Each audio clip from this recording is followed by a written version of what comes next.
Hi everybody, welcome back to my channel Nonstop Talking with your girl here, Vivian Liu. I had so much fun planning out the 2019 Reading Awards that I decided to do a 2019 Watching Awards. So I'm going to be talking about the best, the worst, and just movies and shows I haven't talked about enough this year. Usually on my blog I would split it into Asian and Western, but this year I have such a clear, solid one answer for best movie. I decided to combine them together. It's proving to be quite challenging because I watched too many things this year. Real talk, I was unemployed for a bit and then I worked part-time for a while, so I had more free time than usual to watch things. So this list is a little bit long because I added a ton of categories. I am hiding the pink winter blanket just because I thought I was colorful enough. Not that my normal blanket isn't floral. So there, explosion of color for the 2019 Watching Awards. First up, best movie goes to Parasite. How much more can I talk about this fantastic, mind-blowing movie? It's a masterpiece. 5 out of 5. I have a written review and I have a movie thoughts video for it. Go check it out if you want to know more. Most surprising movie is Dragon Ball Super Broly. Like I said previously, I randomly agreed to watch this movie with my friend Jackie and I just wasn't expecting it to just kind of blow me away. It was just so much fun. I was on the edge of my seat just because of the over-the-top fighting, the explosion of color, and then just like the small injection of nostalgia. Literally right after I walked out of the cinema, I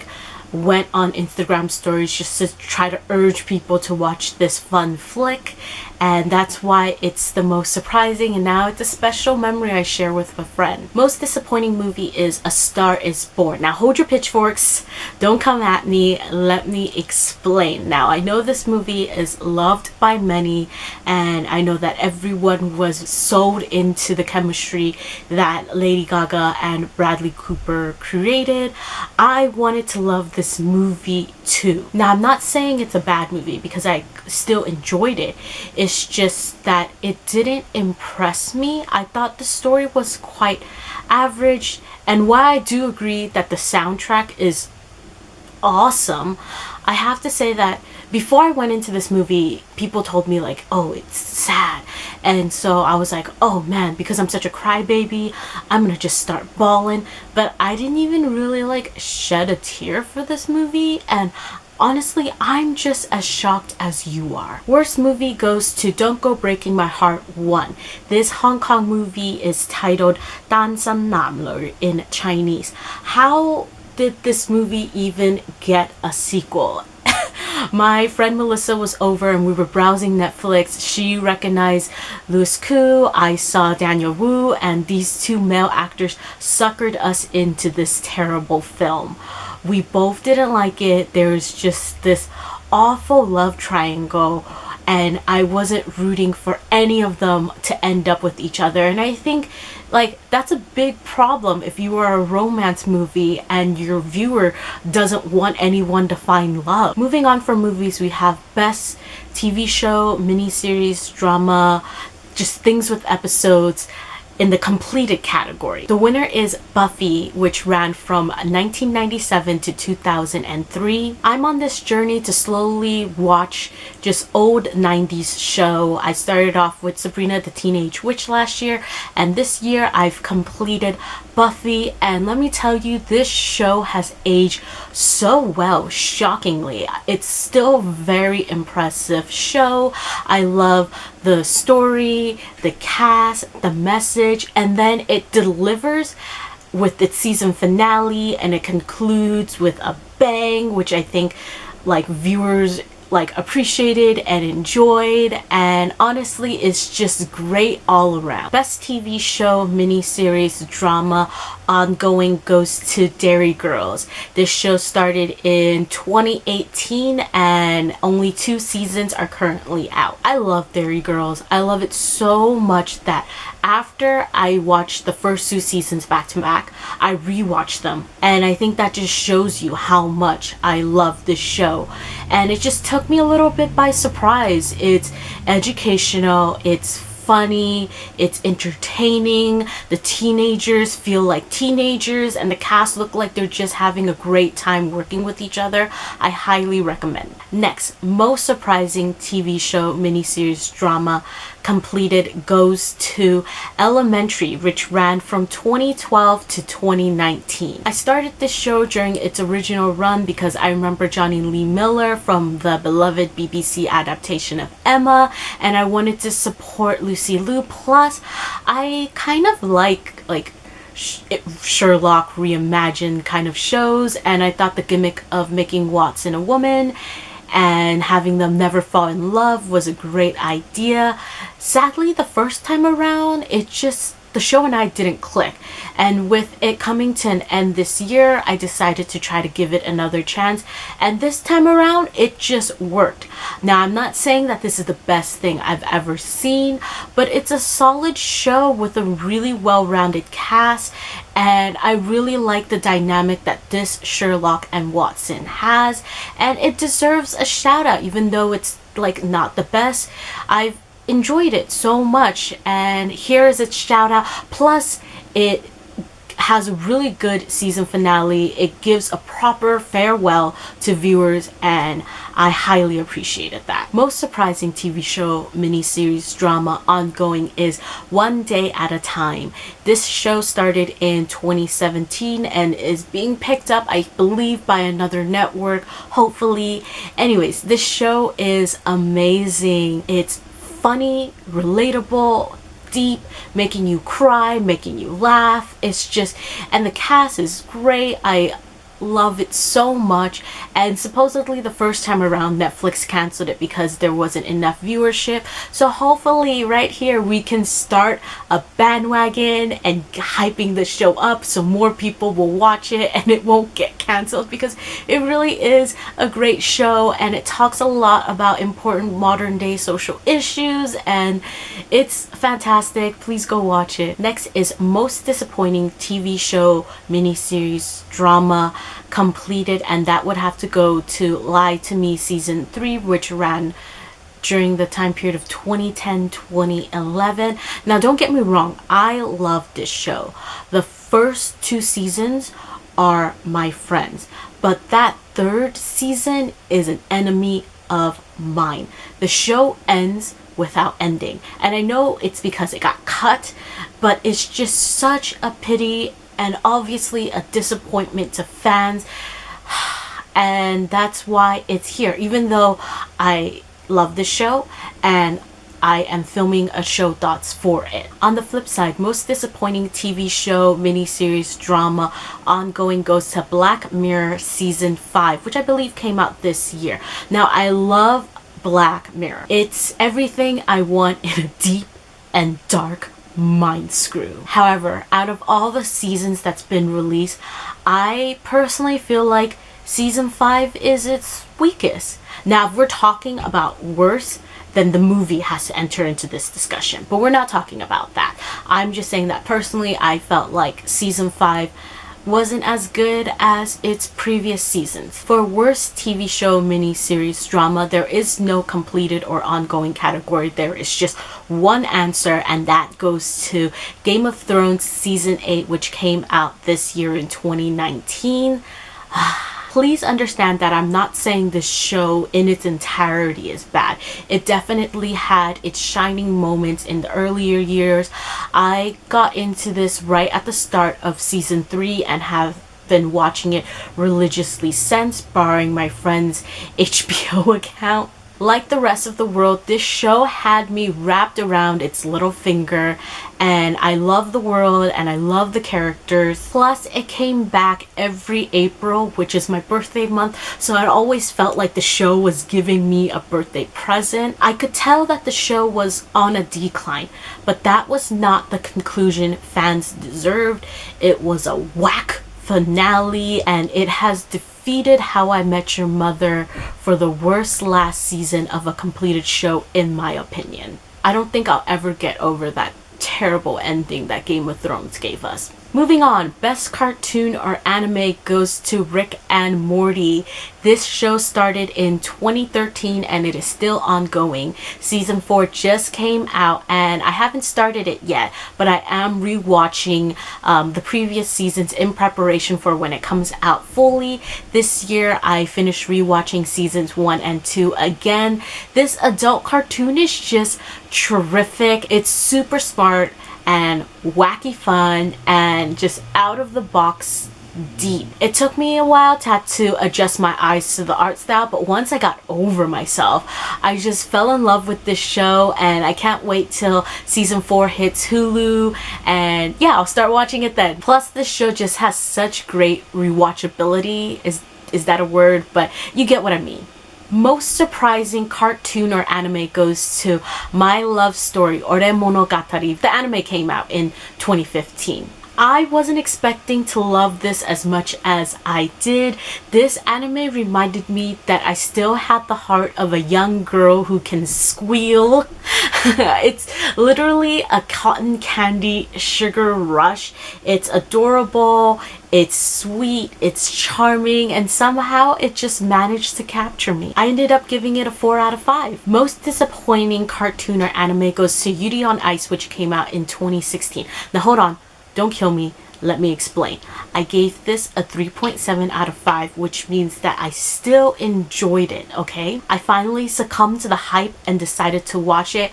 And if you've seen my wrap-up videos, you'll know that I'm a little fujoshi. Don't judge me. So I really thought that I would love this. It's cute, it's sweet, it has figure skating, which I love, but sadly, it's kind of just fluff with no substance. And what I mean by that is that, yeah, it's really adorable, but there's really no plot. And I'm sorry I said that, I really am, but there. Worst cartoon or anime that I watched this year goes to Teen Titan Goes to the Movies, which came out in 2018.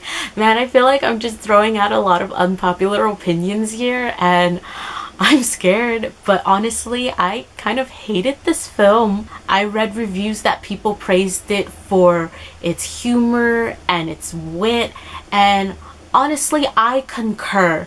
I am just too stupid to understand how clever this animated film is. Next, we head into Best Reality Variety Competition, and I gave this to the Great British Bake Off Season 10. I'm actually really shocked that I didn't watch more reality or variety shows, because that's like my thing. I don't know what happened this year. However, it doesn't change the fact that I love the Great British Bake Off, and Season 10 was just still such a chill and relaxing and friendly watch, and I actually really liked the winner this year, so congratulations. Most disappointing reality variety competition goes to American Master Chef Season 10. For their 10th season, this show added a lot of twists and turns and you didn't see that, right? And I felt like it lost what the show is at its basis. Like, it just did too much. All the extra embellishments,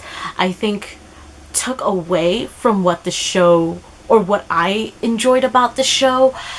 And I'm not saying like I disliked it, because it's just disappointing. I didn't say like I didn't enjoy it, but yeah, I just felt like the extra stuff didn't help it, and I didn't really support any of the final 3. Worst reality variety competition is Produce Camp 2019 Tong Cao Ying. At the start, I actually liked this show, but then a trainee rising through the ranks without the support of a company mysteriously withdraws from the competition.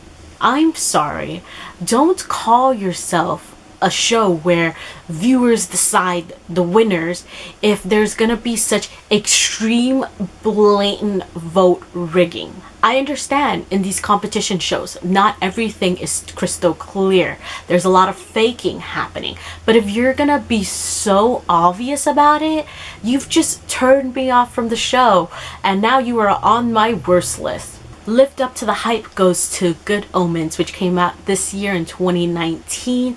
Now, honestly, I was gonna put this in another category, but then it got bumped out for something else, and that's why I placed it here, because I don't think it's the most hype thing I watched this year, but I was recommended it by a few people, so there was definite hype for it. What I'm trying to say is that I just needed somewhere so that I can tell you that I love Good Omens. I loved it a lot. I loved it so much that after I finished watching it, I went into my brother's room, recommended it to him, and I actually switched his TV to show Good Omens. It's unbelievably witty and hilarious, and the two main characters just have such great chemistry and banter.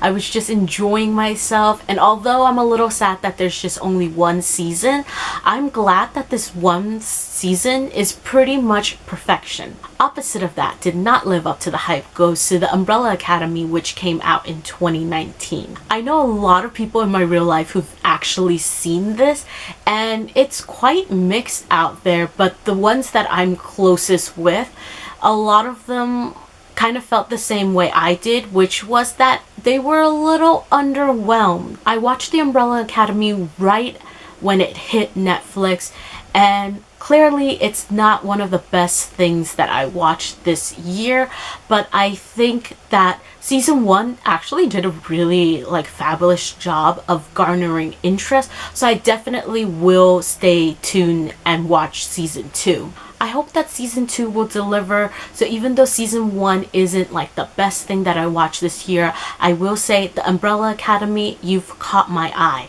Hopefully when you come back, you'll blow my mind. I do have a biggest surprise category, and I know I've added surprises with the movies and the TV category and everything, but this is the winner of biggest surprise, and the winner is Daniel Sloss Netflix comedy special. In short, I watched Dark and Jigsaw, I rewatched Dark and Jigsaw, I started YouTubing Daniel Sloss, I bought tickets to his live show, now I've seen him live, think he's amazing, and I'm just a huge fan, so that's why it's just biggest surprise, because I went from just hearing about him on Conan to then being catapulted into following him on Instagram and wanting to go to his next show, and yeah, just being a fan. Next, underrated goes to The Naked Director, which is a 2019 Japanese miniseries on Netflix. Honestly, I don't think enough people have watched this, and it's something unique that you can give a try if you can handle all the rated X material. But honestly, nothing is crazier than real life, and this is some crazy stuff. It's nuts, it's a little dark, and I think it's showing me what Japanese TV and Japanese shows could do, because they've already proven what they can do in the animated side.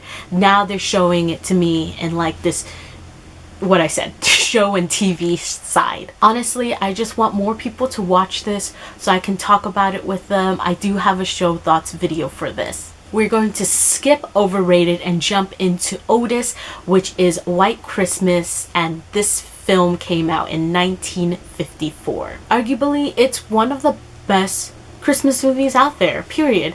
The singing, the dancing, the costumes, the lyrics, the songs, just everything about this is amazing. I personally love Christmas movies. I inhale them right a little bit before Thanksgiving starts. But yeah, I didn't expect to fall in love with this as much as I did, and falling head over heels is exactly what I did, and now it's being added to my annual holiday must rewatch list along with Love Actually. Best rewatch goes to Criminal Minds. The final season is coming out soon. I am excited and scared at the same time, like a little bit nervous. I hope that it's a good final season. But yeah, in preparation for the final season, I have been rewatching this show. I've been a long time fan of the show, and I've stayed through all the changes, and I'm just hoping that the final season will be good. No matter what, honestly, it's gonna be bittersweet though. I don't have a worst rewatch this year, so we're gonna just quickly talk about some DNFs. DNF is, I guess, a booktube term for did not finish. I don't know if you can use it in like the TV movie realm. I guess just drop shows. So I have 5 this year. The first 2 are certain. The next 3 can still come back if they want, if I want. The first 2 I talked about in my most disappointing TV and movies, so I'm sorry I'm repeating it here again. The first one is Hot Girls Wanted Turned On. Like I said, the 5th episode made me really sad, and the content for the 6th episode is something that I am unwilling to stomach, and that's why I just had to drop the show for the sake of my mental health. The second one is Fleabag, and something about this award-winning, popular, beloved show just didn't click with me, and I'm just as shocked as you are, and yeah, sorry. Number 3 is The Next 10 Lai Zizan. Now, China has a lot of singing shows, and I love singing shows, and this premise is pretty much the same as Sound of Music. Is it Sound of Music? And for some reason, the premise works with Sound of Music, but when it got brought over to the next, there was just something about it that didn't work. I might still continue to watch it because I love Hua Hua, but like I said, low possibility. Number 4 is Singer 2019 Geso. My biggest problem with this was that I love this show, so this one probably has the highest probability I'll go back to it. My problem was that when the 2019 season came out, they decided to move away from the YouTube platform, which was where they were showing it previously, and it made it really difficult for international fans to access the show. So when it came back on YouTube, I was really excited, yet the show should be about singing, and the focus got moved to the ranking, and so much of the time was devoted into stalling, creating anticipation and suspense for the rankings, when the focus should be on the singing. And I just really disliked how they dragged out the process of finding the singers' rankings. It's just so unnecessary that I needed to just take a break from it, even though I've loved the show for its ability to connect me to Chinese songs and Chinese singers. When I decided to pick it back up again, I found out that they had some issues with the songs, and a lot of the audio just cuts to silent. I know that it happens with some of the variety shows, like parts of the clips where they have songs in the background, they just need to cut the audio when they upload it to YouTube.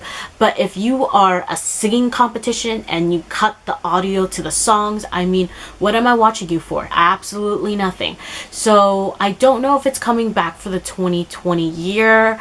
If it does, I might see what the quality is like.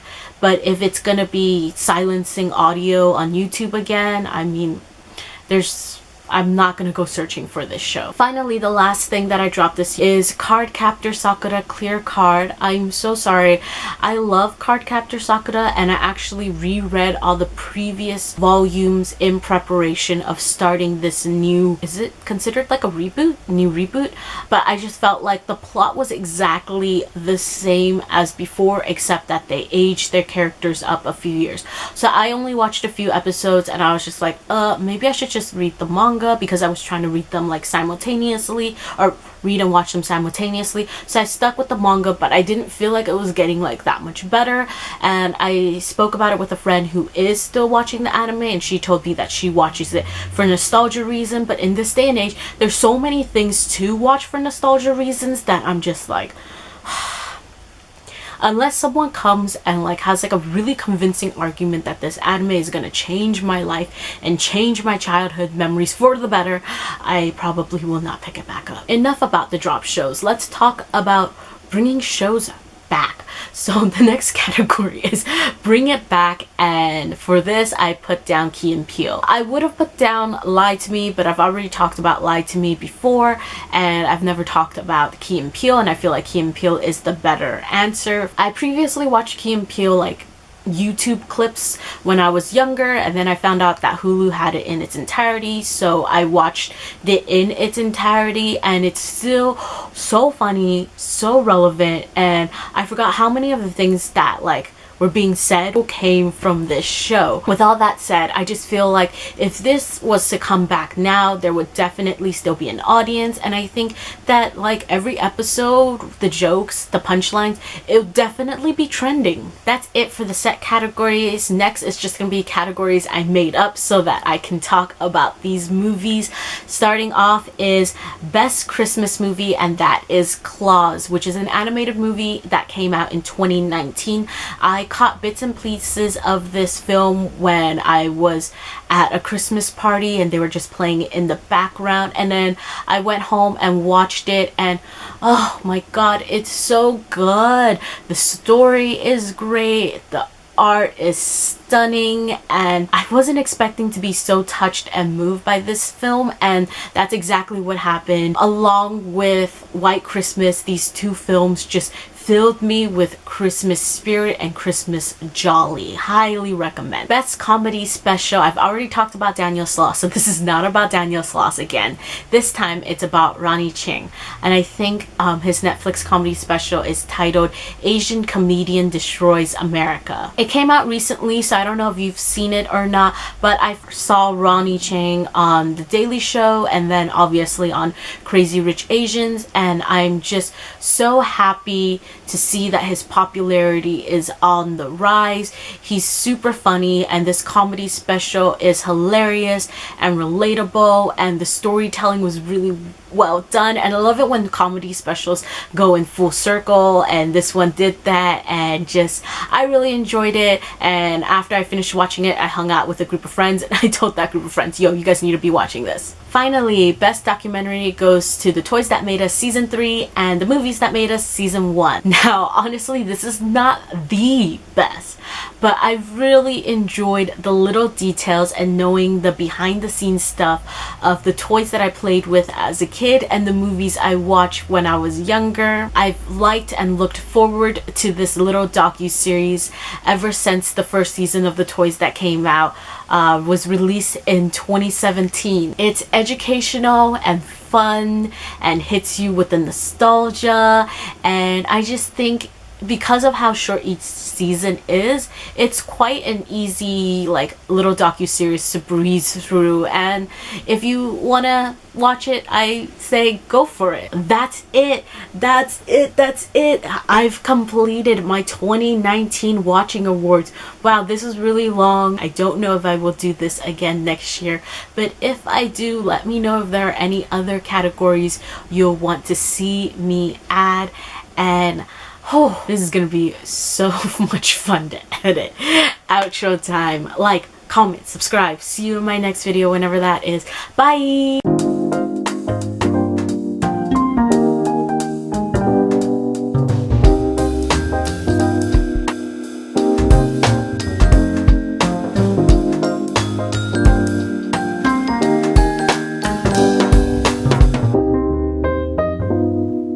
That's it for the